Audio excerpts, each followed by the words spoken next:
Salvation Army's jingling bells and iconic red kettles have a strong tradition for the holiday season, which dates back to 1891, when Joseph McPhee wanted to address San Francisco's poverty and hunger issues during the holidays.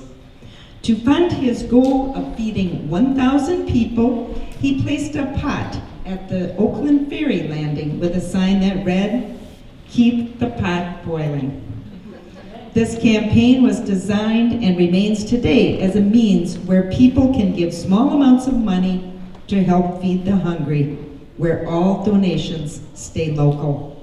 The brass quartet of Mark, Luke, and J.C. Davis, along with Maddox Rogers, are representing another feature of the Salvation Army, as worldwide there are over 2,500 Salvation Army bands.